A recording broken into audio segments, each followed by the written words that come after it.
Hi there, I'm Eddie Matthews from the Stratford and District Chamber of Commerce. You know, businesses are open. They're trying to get people to help with shortages.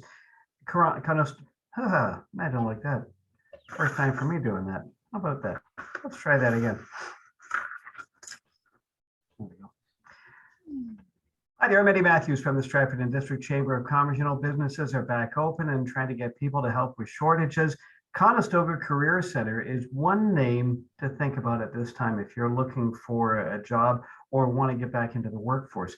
They're open, they're providing services at this time, and here to talk about how they can help you is Christy Bertrand, Customer Service Liaison at the Career Center. Hello, Christy. Hello, Eddie. How have you been over the past year, and in fact, the past year and a half? Because I know how you were doing before that, but boy, oh boy, this COVID thing has really stopped a lot of people in their tracks and had to make changes in the way that they do things. Yes, there's been a lot of changes, including my title. I actually, over the last year and a half, have added employer liaison and career liaison. So like what we do at the Career Center, we have conversations with people who are looking to work on their employment goals. It is a free service funded by Employment Ontario. So whether that the Conestoga Career Center isn't just about people who want to go to college. It isn't about people who want to go to Conestoga specifically, but it's about having a conversation with trained professionals who can talk about your goals and how to get there. And there are so many ways to get there right now. Aside from talking about the weather, the other conversation people have is the amount of jobs. And I don't think there is one sector out there that isn't looking for help. Is there a reason for that? Well, there's been a lot of changes, and I would say there's multiple reasons for that. I couldn't point to any one. I know that in the Career Center, we're seeing a lot of migration. So people moving into we have people moving into the area who have different skill sets, who are looking to get into the workforce, but we have a lot of people who left the area as well, looking for housing or other opportunities that they could get closer to their place of employment.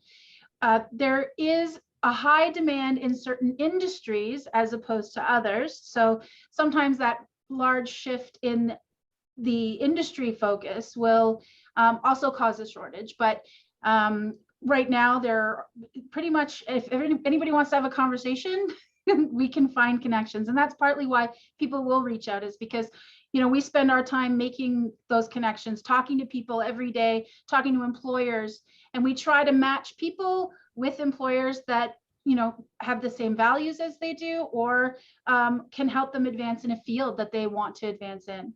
And so many different ones. I was in St. Mary's recently, and there's a company that just makes cardboard boxes, and they're offering almost 24 an hour plus benefits. So there's a lot to choose from out there, isn't there? There really is. And a lot of people, when the pandemic happened, a lot of people were also laid off. And when they were laid off, there was eligibility they became eligible for something called Second Career, which is funding through the Ontario government, which helps people go back to school to retrain in an industry that they haven't. Second Career is not the only way to move into a new field as well.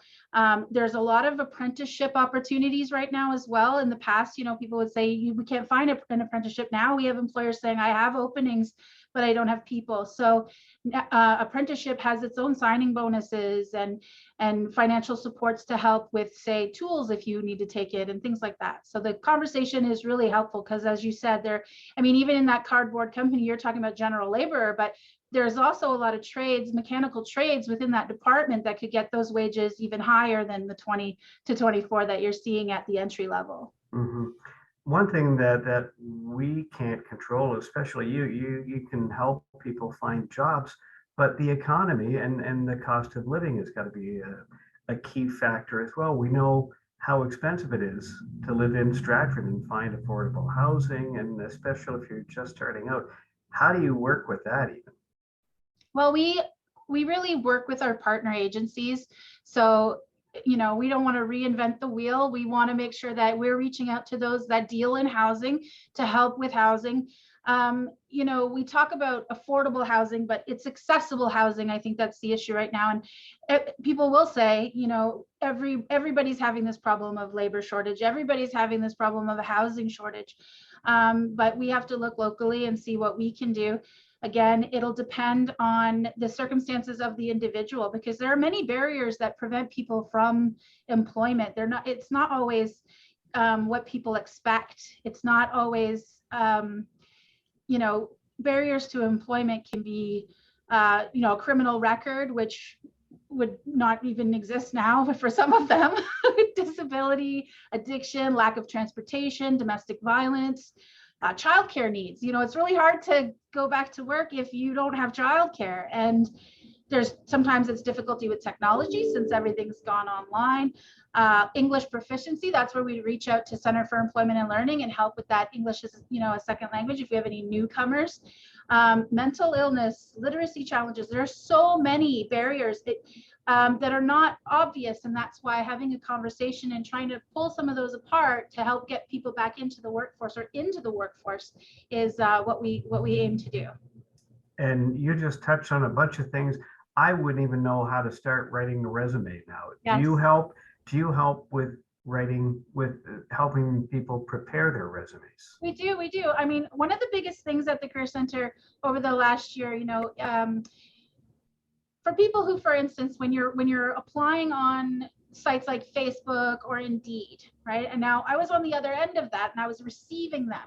And so often what people don't realize is that they are pulling information from the database. So for instance, when you apply on Facebook to a job, if you haven't put in all your updated information, and some of us don't want to, right? We don't want all of our personal information on Facebook, but when you send an application to an employer, they're pulling some of that old data. And so they're getting information that doesn't truly reflect what you have to offer. It doesn't explain who you are. And so we want to help you build that resume that will give you the good handshake that you can't have right now because you need to use technology. But we can help with all those tools. We are also constantly being trained on what's the newest style, what's the most effective approach. A lot of the times it's about talking about ourselves.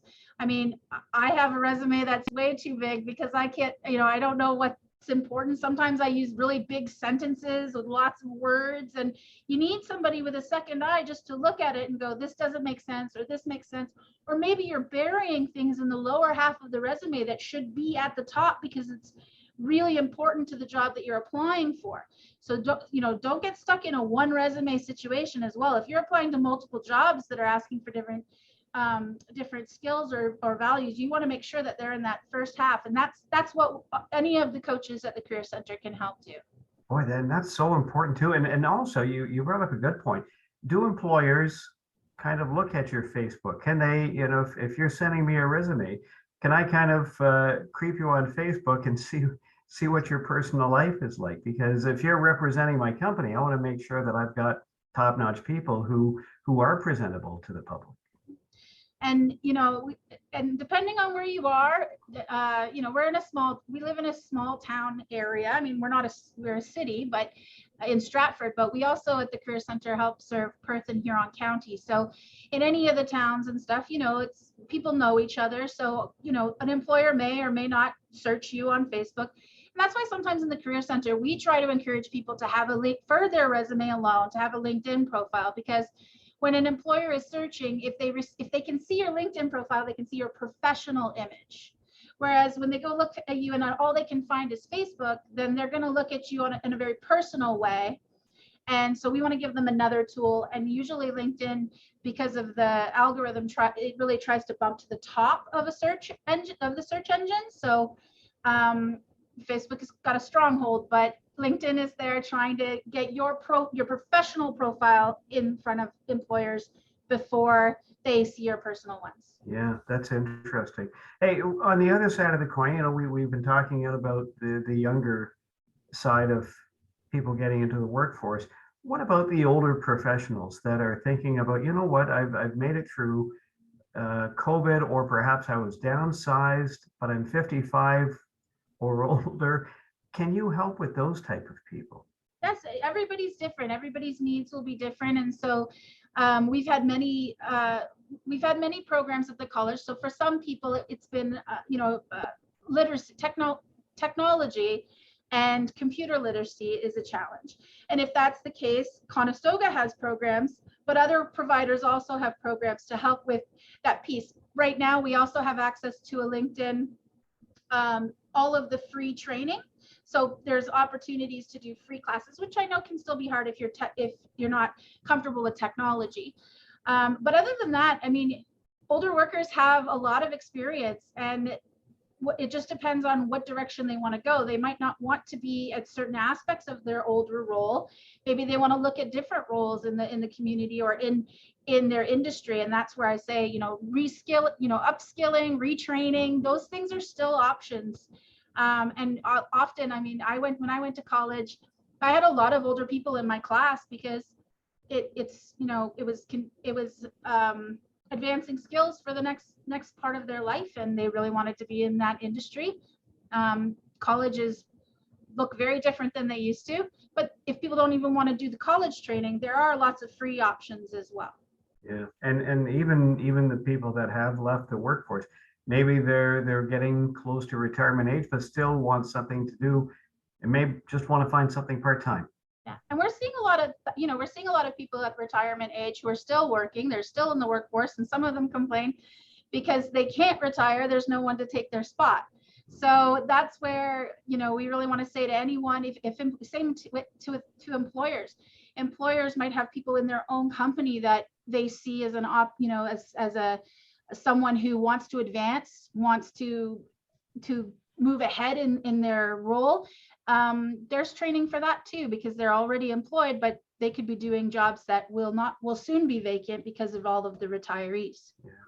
This has been really interesting and eye-opening. Christy, is there a contact place? Can we go to the website, or how do we get a hold of you? What's the best way?